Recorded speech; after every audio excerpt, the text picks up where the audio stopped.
So what are some of the conclusions that we can draw looking at Nietzsche and his ideas?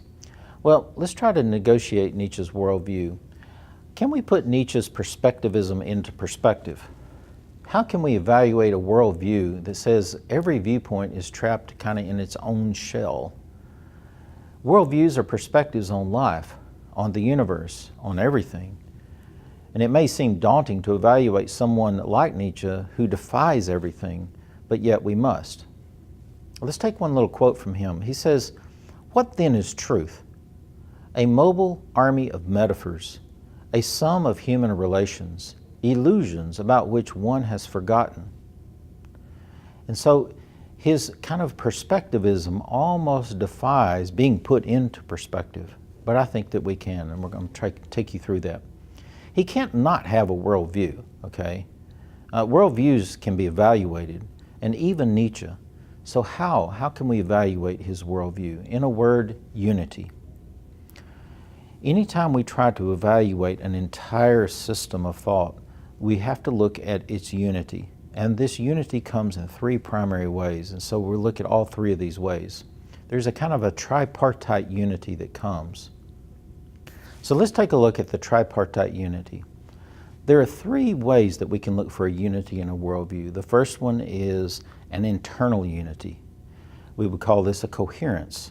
It is sometimes called a coherence theory of truth or a kind of coherence test. Here we're simply looking at, do the internal components of a worldview, do they match up with each other? Does the worldview agree with itself? Okay. And so on that view, I would say that Nietzsche's internal coherence does have some problems. It's very difficult, for example, to match up will to power with the idea of amor fati and also with the idea of the eternal recurrence. A second way of looking at a worldview is kind of an external unity. Does the worldview correspond to the way we see the world around us? Now, there are two ways that a worldview can correspond. Does it explain the world around me adequately? And does it explain the world within me adequately? In other words, does it correspond to my inner experience? And does it correspond to my experience of the world outside of me? And so let's take the internal correspondence first. So I internally have awareness that I make choices. And he tells me this is a pure illusion, and so do many other atheists today. That the whole idea of consciousness and free will and reason is just an illusion. Okay, does that help me unify my internal experience of myself and my interaction with the world? No, it simply does not match up with my experience. Okay, and so while that is not like a slam dunk that proves that something is wrong, it's simply saying that there's an incongruity there. There's a lack of correspondence between my inner experience and his outer experience. And so if my free will and if my rationality is an illusion, then so is the person telling me that my free will is an illusion. So is their rationality and so forth and so on. And so their worldview has a difficult time telling me that mine is just a sham, if you will. But from my own point of view, my own personal perspective, and yes, I know that you might be thinking, well, you're buying into his perspectivism here. Not completely. But from what I can see within my own inner thoughts and inner consciousness, I do have the ability to choose, and I am responsible for what I do. Okay? Now, let's move to the external correspondence. Does Nietzsche's worldview correspond to the world that we see around us? Well, it's hard to tell, but it does seem to lack some external correspondence, especially in the moral sphere, especially in the epistemological relativism sphere, and also in this whole idea of the eternal recurrence. It just does not match up to our observations of the world around us. And so there does seem to be a lack of correspondence there. And the last test, the last unity that we're looking for, is the unity of practicality. Is a worldview practical? Can I authentically live it out in good faith? Can I clear conscience practice what I say I believe? Now, it seems as if this is probably the most potent test for evaluating whether Nietzsche's worldview has a unity.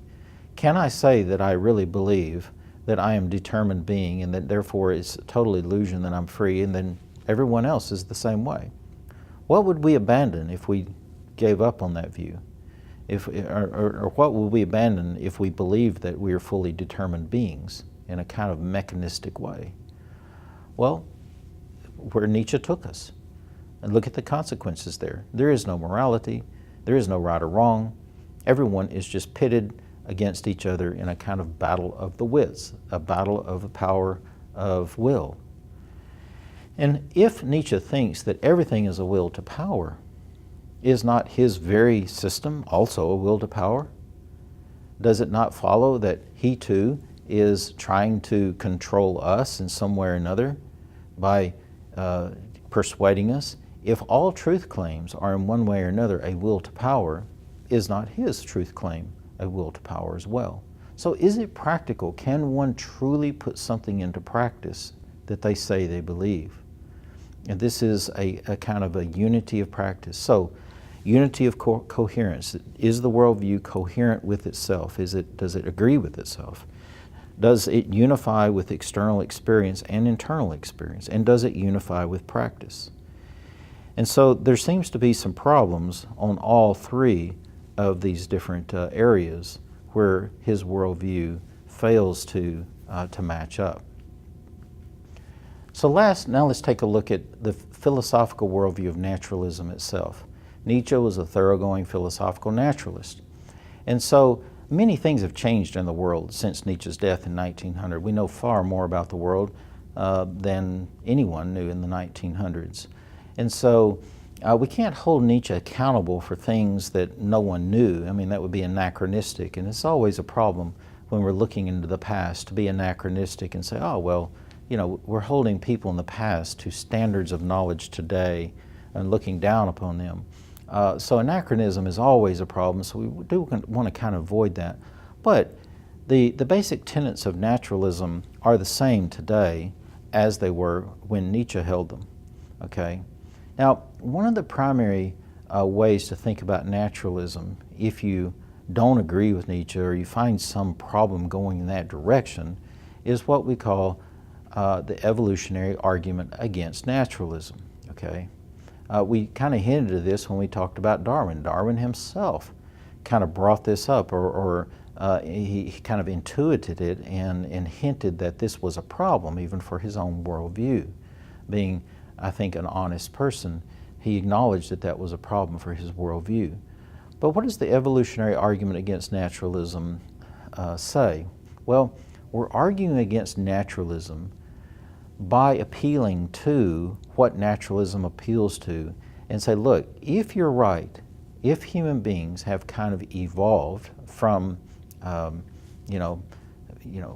non-living matter, and yet, if matter has made minds, we have received our reason from a non-rational world. We have received our consciousness from a non-conscious world. We have received our free will, if you believe we have free will, from a world of determinism. If that's the case, if my rationality is the product of a non-rational process, then in what sense is it trustworthy?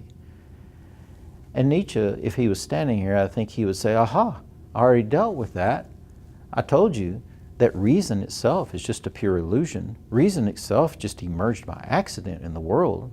No, you are not engineered as a being by nature to find truth. You're engineered to survive. So use your will to power to survive, to flourish, to get ahead. Set aside all of these social controls and let nature take its course, so to speak, okay? Let the instincts flourish. And so he would say that that's the case. But still, here's a problem that he has. How does he know that that's the case? How does he even know that we have evolved to where we are today if reason itself is in question, if reason itself has not given us the powers of knowing truth, it has not given us the deliverances of reason to find truth, then how do we even know that he's correct about us evolving? Okay? And so it seems that evolution and naturalism undermine themselves because we have no reason to trust our reason. And if we can't trust our reason, we don't know that we have evolved. Okay? So that's one of the main lines of argument against naturalism today. It's popularized in much more sophisticated philosophical form today by Alvin Plantinga in his Evolutionary Argument against Naturalism. But C.S. Lewis himself had an argument that ran that way in his book on miracles. I think chapter 3 of Miracles. He basically states the same argument with his own language. And so evolutionary argument against naturalism seems to be hard for a naturalist to escape. But there are three other things that we can look at here. And these are three kind of missing pieces of the puzzle that naturalism has not provided for us in order for someone to have a full-blown, full-tilt, complete naturalistic worldview. Many people thought, well, Darwin provided us the last piece that we need for a fully naturalistic view of humanity. Well, true, but he didn't provide us the last three pieces that we need for a fully naturalistic view of the entire cosmos or universe. Okay, so let's take a look at what those three things are. And this is by no means revolutionary, these three things that I'm about to lay out here. They're well known. One, how did nothing become something? Naturalists would tell us, well, we don't know. Nothing just became something. And there you go, okay? There's no cause for the universe. It's an uncaused cause. Now, sure, there are multiverse theories out there today.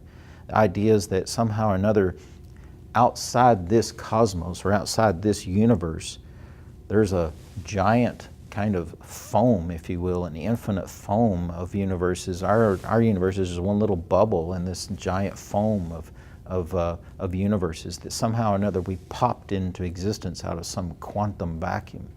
These are all theories. And by the way, they are theories that are very handy for explaining away the kind of complexity of engineering that this universe has. Okay? So if you have an infinite number of universes out there in this multiverse, then a universe that has exquisite complexity and exquisite engineering, exquisite design is not all that special. There are many other universes out there, and eventually the one with the right kind of design is going to pop up that supports human life, they would say. But do we even know that such a multiverse exists? No, we don't. It's purely theoretical. It's, in fact, it just seems to be kind of an end run, if you will, around the kind of exquisite complexity that we have figured out that our universe does have. Okay? So, again, how did nothing become something? And this universe is quite large, and there's a lot of stuff in it. But it does seem that it all came from one tiny little speck of matter at some point in the past. Or one little, maybe not even a speck of matter. It wasn't matter, it was just energy. And a great expansion of energy. Some people call it the Big Bang. But that does seem to be the case. But what caused it? Naturalists don't know. And there is nothing that could cause it unless you speculate about a multiverse. So this threshold, getting over this threshold of how nothing becomes something, is a big threshold for naturalism. The next threshold, I think, is an even larger one. And that is, how did something, just inanimate matter, become life? Darwin never gave us the answer to that. No naturalist today has given us the answer for how inanimate, non-living matter and stuff becomes living matter. It's just assumed that it did. And then we go, naturalists go from there into a theory of evolution, from a simple life organism, a single-celled organism, to what we are. A very complex process, by the way, which is the next threshold. But how did the universe cross that threshold from non-living to living matter? Now, science really is supposed to progress in two ways. according to the modern scientific methods, there are more than one method. There's no one method, there's multiple methods. But all of them fall into two categories. Either you have to observe something taking place, or you have to do an experiment that is repeatable, experimental science or observational science. Neither one of these has given us any clear evidence that matter can become living. It's never been observed, and it's never been recreated in any type of experiment.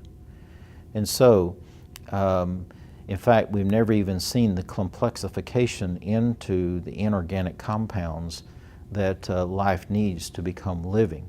I mean, amino acids, we've never seen a bunch of amino acids come together and create a protein, for example, in nature. So anyway, this threshold from non-living matter to living entities is a giant threshold. And then lastly, the third one is, how did living matter become human life? Now granted, if the naturalists could show threshold 1, why nothing became something, and threshold 2, how something became life, it would be much easier for them to explain how life becomes human. But this too, Darwin notwithstanding, it's very difficult to show how that happened. It's just asserted that it has happened. And the evidences for it, the scientific evidence for it, is not conclusive. In other words, that evidence rests upon the assumption that life did start somehow, somewhere. We don't know that by science, we just have to assume it. And that also that something came into existence in an uncaused way. So, all that's to say that philosophical naturalism as it stands today has a lot of problems, and Nietzsche was a philosophical naturalist. He didn't try to solve all these problems. We've seen his main views, but his naturalism is a particular brand of atheism or naturalism. I would call it prophetic atheism, if you will. And so there you go. There's Nietzsche. His influence is going to be wide. His tentacles are going to be long, and it's going to reach up into many, many decades later into the 20th and 21st century and give rise to existentialism that we will see in later lectures, and also with postmodernity.